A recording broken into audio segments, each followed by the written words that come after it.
Good evening, friends. We earlier had session with Mr. Vadhan, and those who have been connected, especially on the social media, they would see that he has taken various sessions being a TEDx speaker. His sessions actually gives you a purpose and also shows his passion for paying back to the society. Purpose and passion is one of the aspects to be dealt upon in the particular session today. As they say that where there is a will, there is a way. And I and Mr. Vedant would also believe that when you have a passion, I think that you, just like we speak, that you can always create a 25th hour. The same way, whatever you have a passion, you will feel that there is a purpose about it. And today it will be a short session from the normal one. I will not take much time, but I'll straight away ask Mr. Vedant to share his insights regarding the purpose and passion and how he chose this topic for today. Over to you. Hi, thanks for having me on this on the show, and it is again the second time I'm appearing here, and it's a privilege for me to be here and be addressing a lot of people here, a lot of legal dignitaries and luminaries.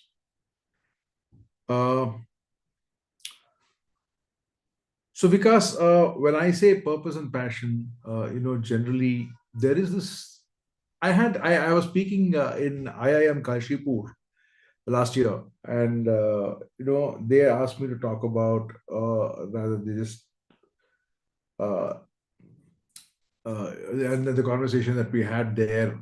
I started off by saying, and I'm going to say the same thing, and I think it's very topical. It's very interesting.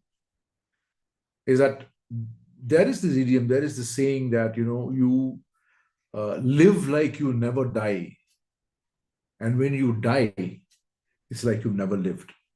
What does it mean? I mean, you live like you never die means that you live desperately, you live fast, you live worrying about everything, and thinking that you have enough time in this world, you have enough things to do, enough time to do everything that you want to do, and you live loud.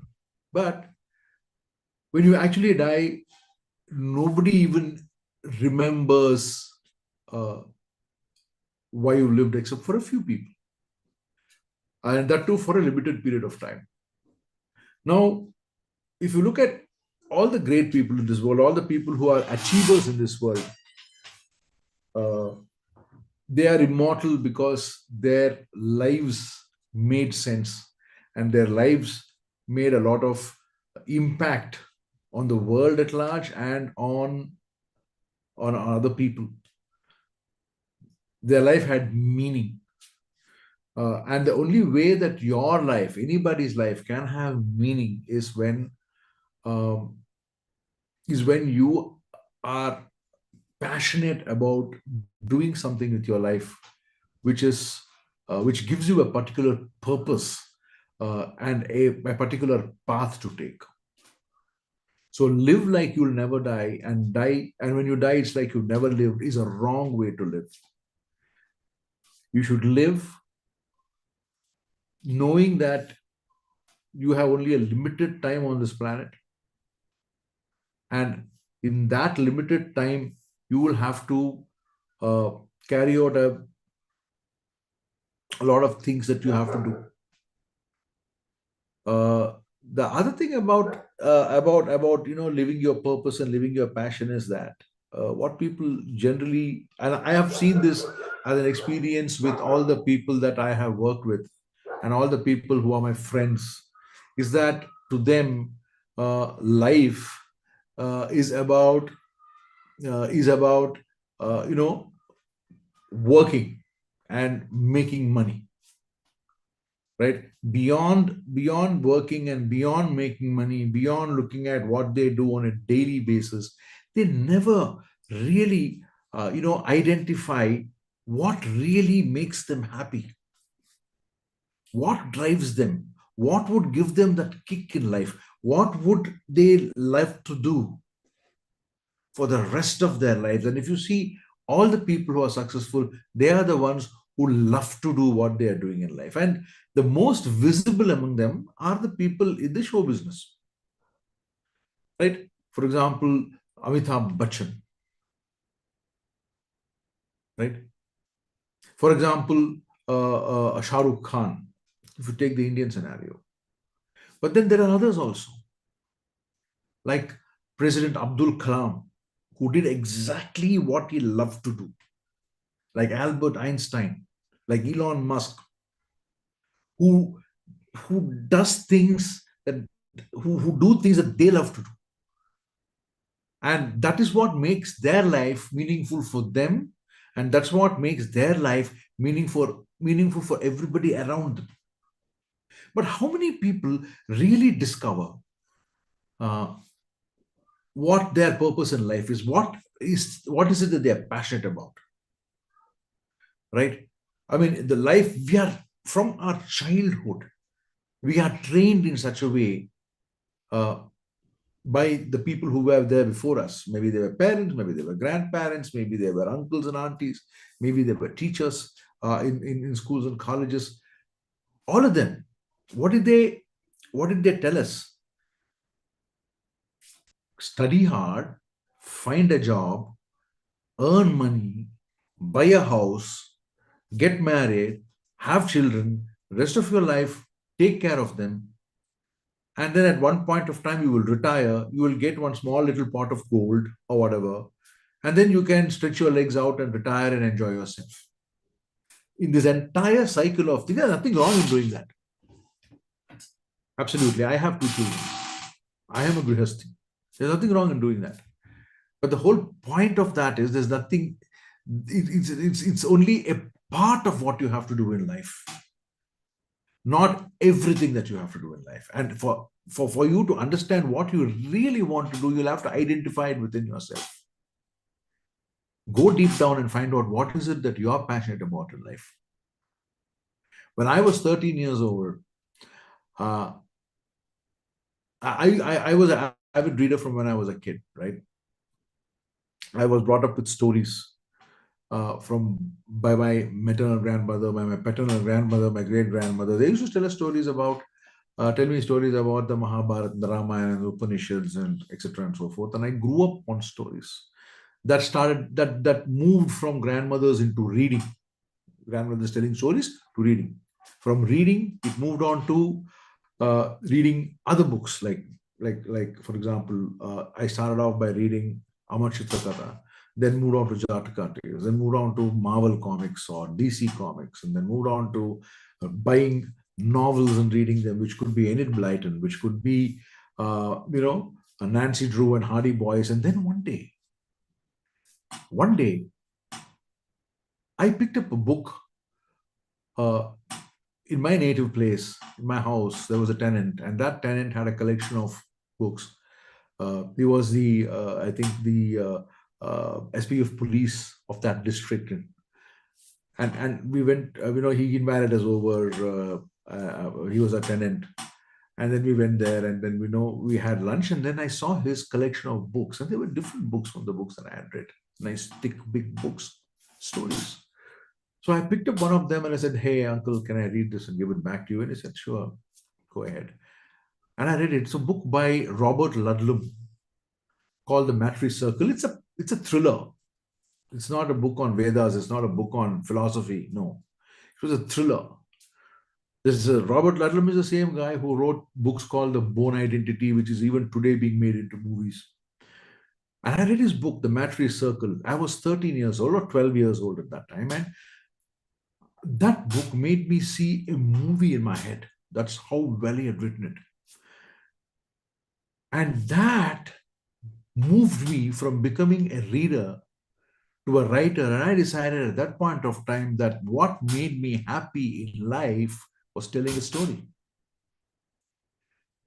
And that was my purpose. I was so lucky to have identified what I was passionate about when I was 13.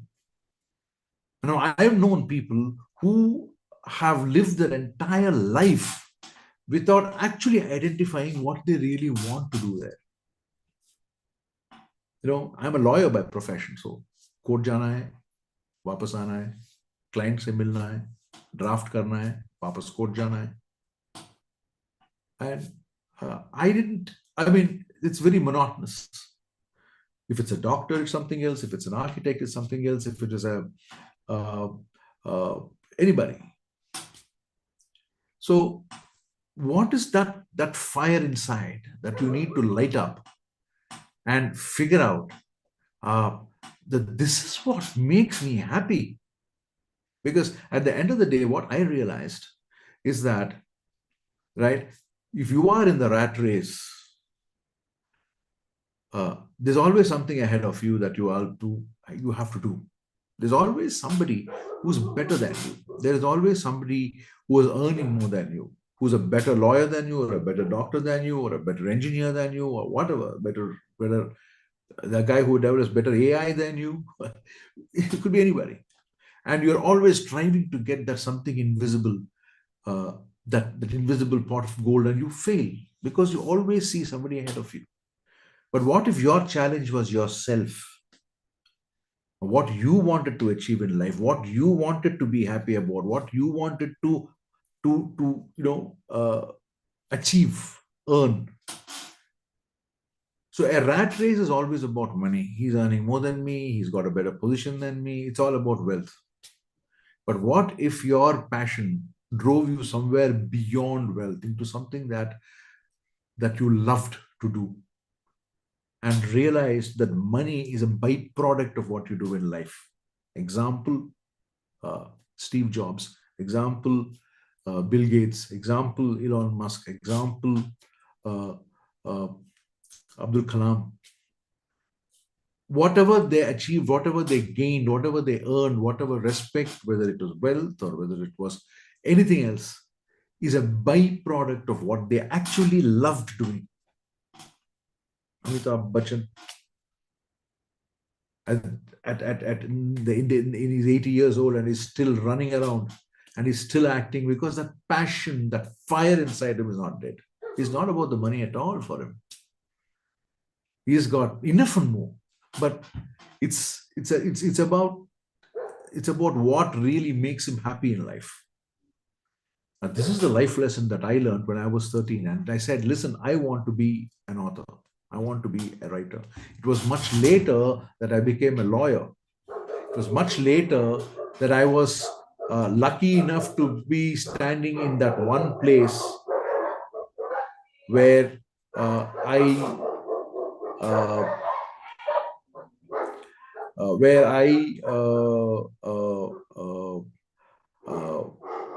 became lucky enough to start a compliance management firm, or be the first person in India to even set up something called regulatory compliance back in 2000. It was much later. First thing that I want to do ever was to write, and I'm still continuing to write. I have published 6 books, 5 books. My sixth is about to come out in a couple of months. I write fiction, I write thrillers in English, and I write thrillers based on Indian literature or on contemporary social issues. So that is what my passion has driven me to be. Am I the world's richest man? No. Neither do I want to be.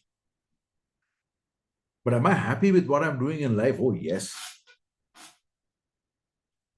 This is what I want to do in life. And when I'm sitting down, when I'm writing, when I'm in front of the keyboard, my screen and my keyboard and my writing, I forget everything else. My life is nirvana. Nothing else matters. I've spoken, thanks to my writing, I've spoken in IIMs, IITs. I've been invited to literature festivals. I've been invited to address in a lot of prominent colleges and even in the national law schools across the country, as a lawyer and as more importantly as an author. My books are bestsellers. I'm not really marketing my books. It's a fact that they've been sold out. 2 of my books have been sold out this year. and they're under reprint. So it's something that I like to do, something that I love doing, and therefore I'm very happy doing it. And everything else that comes as is a result of my love and passion and purpose of writing. So, in conclusion, all I can say is that, do not live like you will never die.